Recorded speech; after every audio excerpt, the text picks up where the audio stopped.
Before you turn off the video, let me tell you something I learned the hard way. I used to think my messy kitchen counters or that mountain of laundry in the corner meant I was just bad at keeping up. But the truth? It wasn't laziness. It was one tiny habit I was skipping, and once I figured it out, my home started to feel lighter, calmer, almost like it was running itself. Stick with me, because the last habit I'll share in this video is the one that completely changes the way you see chores. Now, quick question before we dive deeper. Where are you watching from? I love imagining these little homemaking chats happening in kitchens and living rooms all over the world. And hey, while you're here, hit that subscribe button so you don't miss the next set of tips. We're building a whole library of little tricks that make life at home a whole lot easier. Here's the first thing. Japanese homemaking traditions aren't about scrubbing harder or buying more gadgets. They're about sneaky little habits that stop clutter before it even starts. Think about it. Most mess doesn't come from big disasters. It's the coffee cup left on the table, the one jacket tossed over the chair, the "I'll deal with that later" pile of mail that magically multiplies. The trick isn't to power through giant cleaning sessions. The trick is to keep things so light that the giant sessions never happen. Take the 2-minute rule. If something takes less than 2 minutes, just do it right now. Sounds ridiculously simple, but it changes everything. Wipe that splash on the counter while you're waiting for the kettle. Toss that receipt in the bin instead of leaving it on the counter. Hang up the jacket as soon as you walk in. 2 minutes or less, done. No mental clutter, no nagging feeling, no mess building into a mountain. Honestly, it's shocking how much of the house stays under control just by cutting off those little later promises that, let's be honest, almost never happen. And here's where it gets easier. Set yourself up so those 2-minute wins are right in front of you. I keep little trays and baskets in high traffic spots. One on the entry table for keys, another near the couch for remotes. That way, instead of wandering around asking, "Where do I put this?" the answer's already waiting. And let me ask you, do you already do this, or is this one new to you? I'd love to know. The magic of these micro actions is they free up your brain. You're not walking past a pile of clutter thinking, "I should handle that." You're not stressing over the laundry mountain because it never gets that big. And the funny thing is, when you stop thinking about chores as massive projects, you actually end up with more free time. But here's where most people slip up, waiting for dirt to pile up before they clean.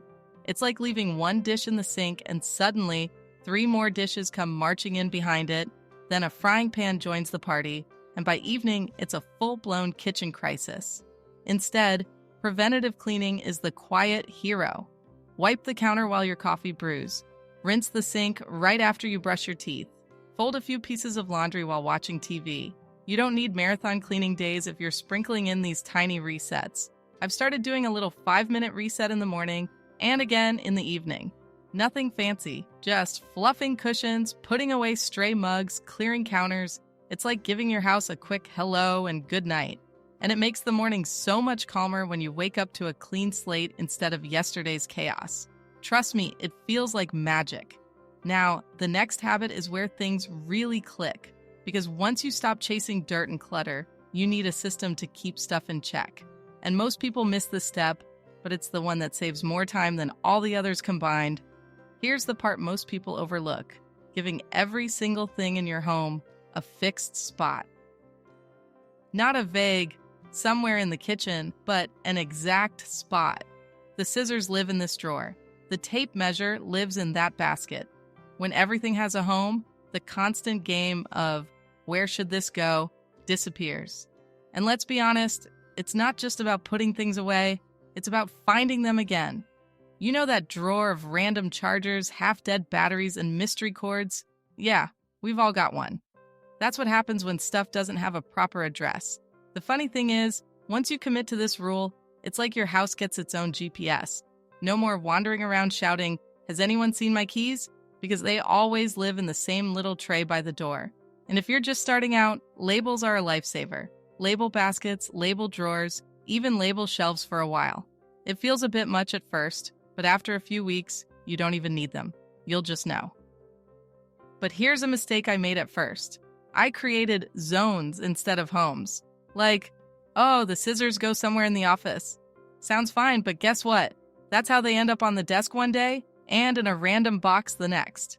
The secret is exact spots. It's a small shift, but it's a total game changer.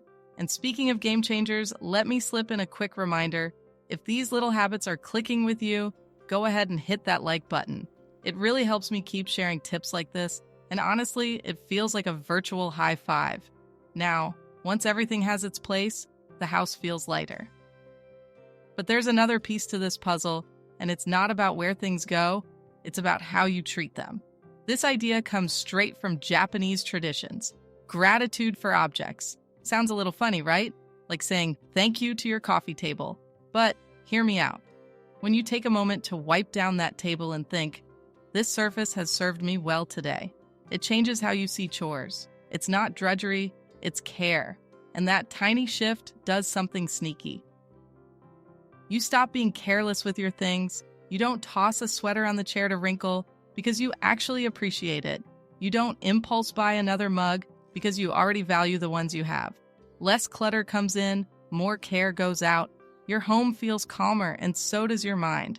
One of my favorite examples is dishes. Instead of thinking, ugh, another stack of plates to scrub, I try to remember, these dishes held the meal that fed me today. It's a softer, more appreciative way to approach the same job. And funny enough, it makes me more thorough. Because when you respect what you own, you naturally want to maintain it. But maybe you're thinking, okay, but chores are still chores. I just want them done. And I get it. That's where the next habit sneaks in and totally flips the script. Cleaning as meditation. Think about it. Instead of rushing through the dishes while sighing dramatically, what if you actually tuned in? Notice the warmth of the water, the sound of the sponge, the shine of the plate when it's clean. Folding laundry? Pay attention to the fabric in your hands. Sweeping the floor? Listen to the soft scrape of the broom. It sounds small, but it slows your mind down in the nicest way. I started playing quiet music while I wiped down counters, and suddenly, the job felt less like punishment and more like a mini break. And here's the kicker. When you're more present, the results are better too. No missed spots, no rushing through. Just calm, steady progress. Do you already do this, or does it sound brand new to you? Because when I first heard it, I thought, there's no way I'll enjoy scrubbing the sink. But then I tried it, and it really did make the job lighter. Now, of course, you don't have to be a monk about it. Some days you'll rush through because you've got things to do. But on the days you can slow down, treating chores as mini meditations can actually reduce stress instead of adding to it. And honestly, who doesn't want less stress built into their day? And here's the fun twist. When you combine gratitude with mindful cleaning, the house not only gets cleaner, it feels more like a sanctuary, which, let's be honest, is what most of us are chasing anyway. You know that feeling when you open a drawer looking for scissors, and somehow you find 3 tape measures, a pile of rubber bands, and that mystery key you've been keeping just in case? Meanwhile, the scissors are nowhere to be seen. That little frustration is exactly why these habits matter. It's not about a spotless house. It's about removing the daily annoyances that chip away at your patience. And clutter has a funny way of multiplying, doesn't it? One sweater draped over the chair turns into a mini wardrobe by the weekend. One dish in the sink invites 5 more. Suddenly, you're staring at a mess that feels like it arrived out of nowhere. That's why the 2-minute rule and those quick resets aren't optional. They're your secret weapon. They cut off the chain reaction before it snowballs. Here's another trick I swear by. The night reset. Before heading to bed, take 5 minutes to put cushions back, clear the counters, maybe toss shoes into their basket. Nothing crazy, just a tiny reset. That way, you wake up to a home that feels fresh instead of yesterday's chaos staring you down. Honestly, it feels like a little gift you've left for your morning self. And mornings are tough enough. We don't need yesterday's clutter judging us. Speaking of baskets, let's talk about the clutter catcher. This one feels almost too easy. Keep a basket or tray in a busy spot, the hallway, the kitchen counter, near the stairs. Whenever random things pile up, they all go in the basket. Later, when you've got a few minutes, you sort through it. The magic here is that your house looks tidy in seconds. even if you haven't actually finished putting everything away. It's like a cheat code for mess. But the real lifesaver for me has been a little cleaning caddy, just a small tote with multi-purpose spray, cloths, maybe gloves. When a spill happens, you don't waste 10 minutes hunting for supplies. They're already in your hand. It's the same idea behind Japanese habits. Lower the friction, make the action effortless. Because when things are easy, you actually do them. Now let's be honest. We all have that one room we avoid. The bathroom that gets unbearable until you finally give in. Or the kitchen floor that silently judges you until Saturday. Here's where zone cleaning saves your sanity. Instead of letting everything get overwhelming, you dedicate one day of the week to one space. Monday's bathroom, Tuesday's kitchen, Wednesday's bedroom. You get the idea. No room ever spirals out of control, and you never spend an entire weekend deep cleaning. It's small, it's steady, and it works. And if you've ever wondered, how do I know when a room is actually clean? Here's a quirky little trick. Take a photo when it's freshly cleaned. Next time you're tidying, use that photo as a reference. It keeps you from spiraling into perfectionism, and it gives you a clear visual goal. Plus, it's surprisingly satisfying to compare the before and after. Let me pause for a second and ask, have you tried any of these systems already, or are they all sounding new? Because sometimes we're already halfway there without realizing it. And here's something I've noticed. When the house runs smoother, it's not just about the space, it's about you. You stop wasting time hunting for things. You don't carry around the guilt of that one messy corner. You actually get to enjoy your home instead of feeling like it's bossing you around. That's the heart of these Japanese-inspired habits. They're not about perfection. They're about building little rhythms that make life easier. And the beauty is, you don't need fancy tools or endless hours. You just need a few simple shifts. But there's one more layer we need to talk about, the way these habits quietly build peace into your day. It's not only about saving time, it's about changing how you feel in your home. Here's the beautiful part. When you put all of these habits together, they become more than just cleaning tricks. They form a kind of toolkit for peace at home.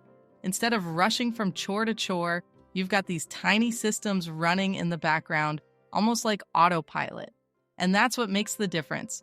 You're not cleaning harder, you're just making messes less likely to happen in the first place. Think about it. The 2-minute rule keeps little jobs from piling up. Preventative cleaning sprinkles small resets through your day. A place for everything means no more mystery hunts for missing items. Gratitude for objects shifts chores into acts of care. And mindful cleaning, that's the one that turns drudgery into something calming, even nourishing. It's like the home is working with you instead of against you. And don't forget the bonus helpers. The night reset that sets you up for a smoother morning, the clutter-catching basket that keeps surfaces clear, the handy caddy that makes spot cleaning effortless. Even zone cleaning, just one room a day, spares you from weekend cleaning marathons. Each piece is simple on its own, but together, they're powerful. Now, I know it can feel overwhelming to think about changing everything at once, so don't. Start small.